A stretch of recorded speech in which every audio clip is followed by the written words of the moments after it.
Lately, as I've been creating, I have let go of the idea that the old versions of me are dead. This is a very new mindset for me as a Scorpio. I am someone who leans into death and rebirth, making a brand new situation for myself anytime that something eventful happens in my life. I used to see a lot of my unfinished projects as failed attempts at my art. And now I look back at the person that was creating those projects and creating those themes and mood boards and trying to breathe new life into them to understand where I was emotionally at that time. Often in my early 20s and when I was a teenager, I would create concepts and mood boards that were very much reflective of my feelings and mood at the time and not around specific things. It was just kind of a look into my psyche at the time.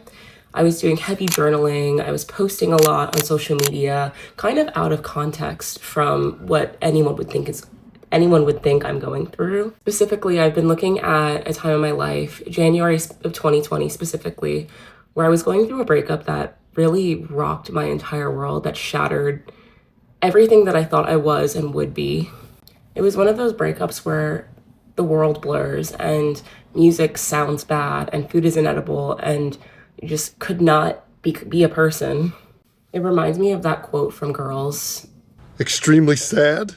Yeah, if you died, I'd be extremely sad. If you died, the world would blur. I wouldn't know what a tree was.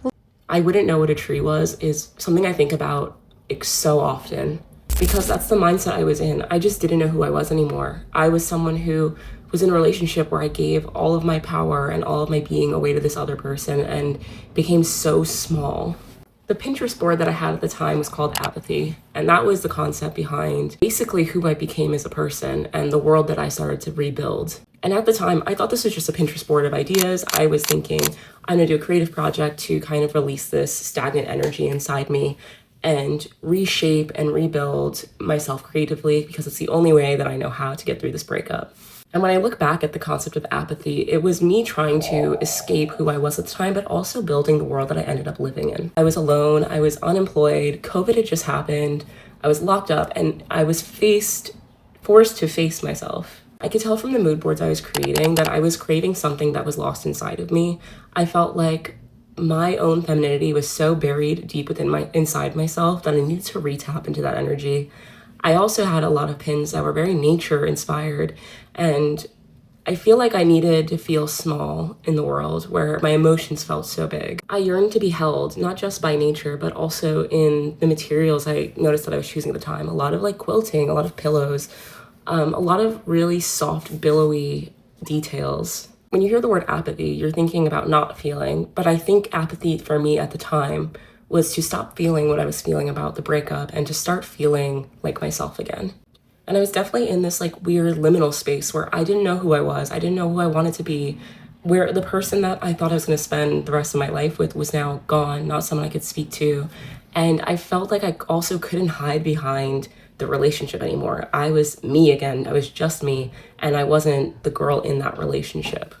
So the concept that I was building was a complete departure from who I was, someone who was going to remain small. And when I say I didn't know that that was the world I was building at the time, I look back at these mood boards and the first apartment I started living in 2020, where I was living alone, and I had a pink couch. I had pink plates and bowls, and I had pink wine glasses, and I had this big quilt on my bed that was all the colors of that mood board.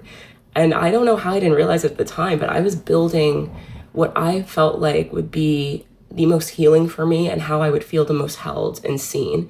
When I look back at the mood boards I was creating, there were a few initial ones that were extremely sad. It was hard for me looking back initially at the first mood boards that I was working on because they were so emotionally charged, and I could tell that the person that created them was incredibly broken inside. And then it's weird, I had this switch, and I don't know exactly what happened. I'd have to read back in my journals and see when the switch happened, but I changed it to be something very idyllic and like happy and fun.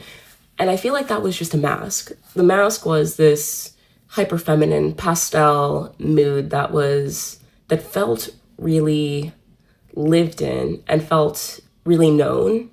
But behind it was this mask of pain. And I wanted, I think, this mood to be my mask. I also noticed that she's someone who did still believe in love and romance at the end of the day. When I look back at these mood boards, I still feel a sense that the girl that was heartbroken still hoped that something good was going to happen. So initially when I looked back, I thought this was a project that had just got abandoned, that I just never finished. But when I look at it now, in hindsight, she built something for me and she healed me. Her emotions were driving her conceptually, which ended up changing her life. She also gave me a framework to remember everything that happened and everything I was feeling at the time. Come here, baby.